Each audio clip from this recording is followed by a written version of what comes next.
Imagine walking through the stone-carved canyons of London, New York, or Paris, admiring the grand Victorian architecture that defines our modern sense of history. You see them every day, yet you never truly see them. High above the gargoyles and the ornate masonry, strange metal spires and intricate copper lattice reach toward the sky like the skeletal fingers of a forgotten giant. If you ask a tour guide, they will tell you these are just architectural decorations or elaborate lightning rods. It is a universally accepted explanation, a comfortable lie that no one thinks to question further. But if you carefully examine original municipal maintenance records, specialized technical journals of the time, and meticulously archived patents, you will discover a completely different, extensively documented function that has been hidden in plain sight for over a century, between 1870 and 1920. For approximately 5 decades, hundreds of progressive cities implemented sophisticated wireless power distribution systems, using a constantly present natural atmospheric electric field. This is not a fanciful conspiracy theory. It is an empirically verifiable fact recorded in official public documentation, forgotten only because it became economically inconvenient to remember. The elaborate metal towers you see today were strategic, receiving points of a functional wireless power network that operated commercially and profitably for decades. The system was gradually and methodically deactivated, not because it didn't work properly, but because a superior technological alternative emerged competitively. And when it was completely deactivated, its specific original function was so radically forgotten that today the overwhelming majority of people look directly at physical evidence without recognizing at all what they are actually seeing. To understand the magnitude of this technological erasure, we must first learn the essential skill of visually distinguishing precisely between a traditional, common lightning rod and a sophisticated power distribution tower. The differences are specific, observable, and physically verifiable.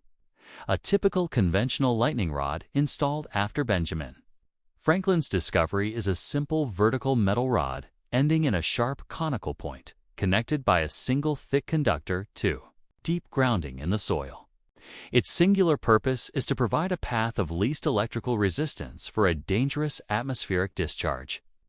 The design is intentionally minimalist. An elaborate power distribution tower, however, has completely different observable distinguishing characteristics. The first characteristic is multiple radial conductors.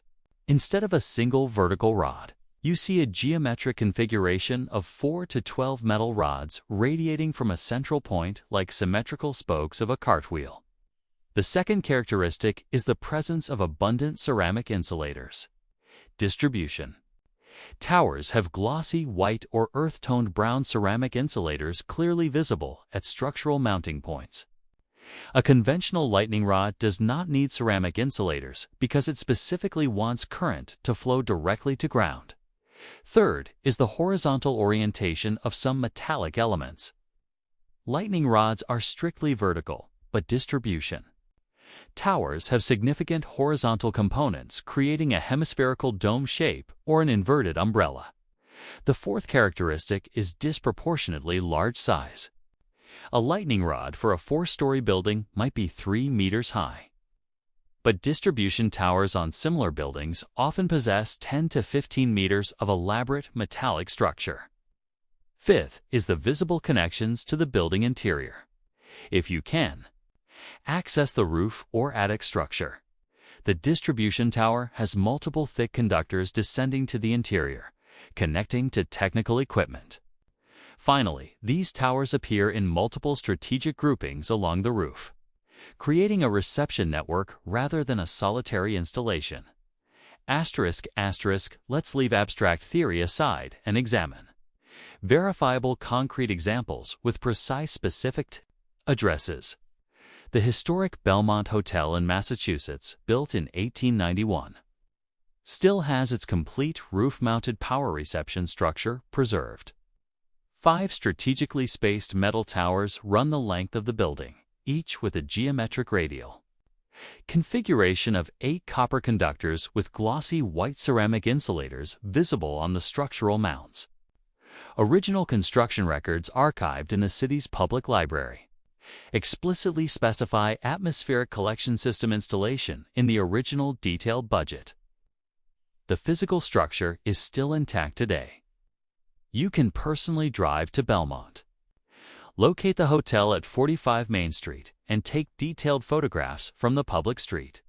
Similarly, the historic Petone Textile Mill in Lawrence, Massachusetts, built in 1887, has 3 impressive large towers on the roof of its main industrial building. Each tower has 12 radial copper conductors forming a characteristic hemispherical dome. A detailed catalog of industrial equipment from 1889 meticulously preserved in the Smithsonian Institution Archives explicitly lists Petone Mills as having an atmospheric supplementation system installed by the Regional Electric Company, the historic Lick Astronomical Observatory in California. Built in 1888, has a distinctive elaborate configuration on its main roof, unrelated to telescopic astronomical equipment. 6 radially configured technical towers connect directly to the technical equipment room. Detailed personal diaries of founding director James Lick from 1887 specifically mention the installation of an atmospheric potential collector for reliable emergency power supply of delicate scientific instruments. The imposing state capitol building in Lansing, Michigan, has elaborate, ornate towers strategically placed at 4 corners of the main roof, installed during an 1879 architectural renovation. Each monumental tower has 8 thick copper radial conductors, robust ceramic insulators, and substantial connections to a basement where archival records show the atmospheric battery room operated continuously until 1903. A technical room still physically exists in the basement, and a commemorative bronze plaque permanently identifies the space as an electrical storage room from the era of 1879 to 1903.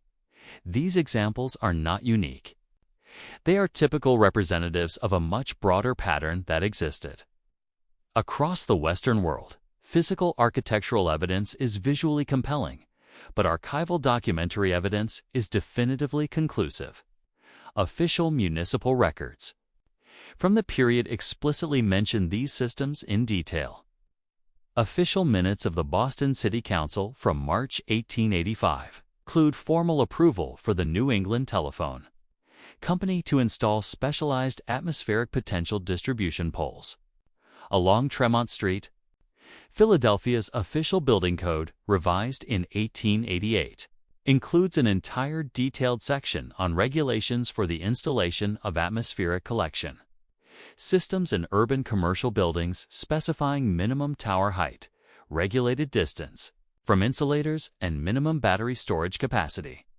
The specialized technical journal Electrical World, published in September 1892, featured an extensive article entitled Rapid Expansion of Atmospheric Networks in Medium-Sized American Cities.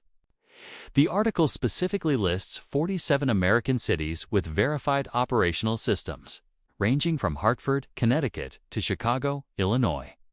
Furthermore, the British technical journal The Electrician of June 1898 extensively documents the rapid decline of these systems in cities connected to centralized municipal networks, observing that while they continued to operate in remote rural areas, they were being progressively deactivated in urban centers in favor of more reliable municipal electricity. The complete disappearance of this technology was not accidental. It was a deliberate, systematic process involving 7 identifiable stages. First, the complete cessation of new commercial installations.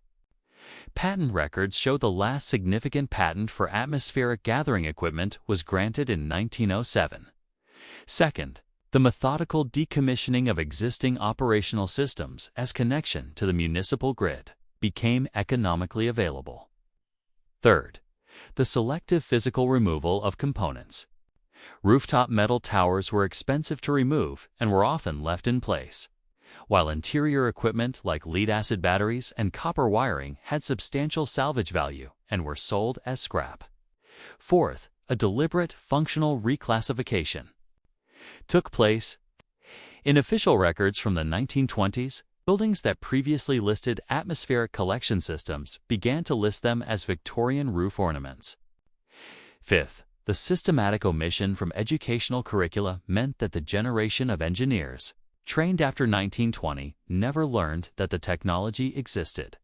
Sixth, the termination of specialized technical expertise as the original designers retired. Seventh, the simplification of the narrative of technological history into a straight line from Edison and Tesla to the modern grid, editing out the atmospheric networks entirely. Asterisk, asterisk. Asterisk, if the systems worked, why were they abandoned? The answer is rooted in economics and convenience. Atmospheric systems typically provided 10 to 100 watts per collection point. While sufficient for emergency lighting or telegraphy, this was insufficient for the industrial motors and heating demands of the 20th century. The power was also variable, changing with weather conditions and requiring substantial battery storage. As the cost of grid electricity plummeted from 25 cents per kilowatt-hour in 1895 to 8 cents in 1910, the economic calculation changed decisively. Centralized grids provided consistent power 24 hours a day and offered superior scalability. 2. Double atmospheric capacity, you needed to double the number of towers, whereas grid capacity only required increasing connectivity. No conspiracy suppressed the technology. Economics made it obsolete, but obsolete does not mean it didn't work. It means a better alternative emerged for the needs of the time. This forgotten technology has fascinating parallels with modern research into ambient energy harvesting. Today, scientists develop devices that harvest energy from thermal gradients, vibrations, and radio waves, the same philosophy of capturing diffuse energy from the environment. Atmospheric systems were essentially building-scale microgrids, providing a level of resilience we are only now beginning to explore again with home battery systems and local solar arrays. The critical difference is the power scale. While atmospheric systems provided watts, modern applications require kilowatts. However, the underlying principles of distributed collection and independent operation remain remarkably similar. The history of atmospheric distribution teaches us that technical feasibility does not guarantee long-term adoption, and that physical infrastructure survives much longer than the knowledge of its function. Memory is more fragile than metal. We see towers relabeled as decoration. We are witnessing the rewriting of history. For those who wish to see the evidence themselves, a small number of installations have been preserved. The Deutsches Museum in Munich has a complete atmospheric system from a Stuttgart building acquired in 1908, including a 12-conductor roof tower and a 24-cell lead-acid battery bank. The Science Museum in London has components of a Cornwall lighthouse system in storage. The Henry Ford Institute in Dearborn, Michigan, acquired a complete factory system from Detroit in 1962. The best example of a system still in situ is at the Blue Hill Observatory in Massachusetts, where original roof structures from 1885 remain. Abandoned textile factories in New England also often have intact towers because no one bothered to remove them. By applying a research method that identifies architectural anomalies, cross-references municipal records, and examines period technical journals, we can become urban archaeologists of forgotten technology. Ultimately, the history of technology is not a simple march of progress. It is a complex ecosystem where multiple approaches coexist and compete. The value of this investigation is in questioning the simple explanations. When someone says a structure is just a lightning rod, we must look at the insulators, the radial, spokes, and the internal wiring. We must realize that our cities are layers of technology, and the traces of a wireless past are literally above our heads. By learning to read these traces, we rediscover a richer and more complex history of human ingenuity. The network is still there, patiently waiting to be recognized by those who know how to see. This complete guide provides the framework to uncover what is hidden in plain sight, proving that the 19th century was far more technologically sophisticated than we were ever led to believe. As we look forward to the future of energy, we would do well to look back at the elegant, silent towers of the 1880s and remember that we have already walked the path of wireless energy once before.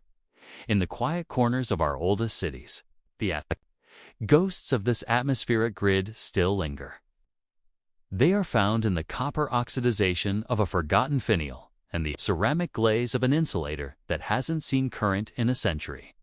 They exist in the handwritten margins of an engineer's notebook and the fine print of a city's 1890 budget.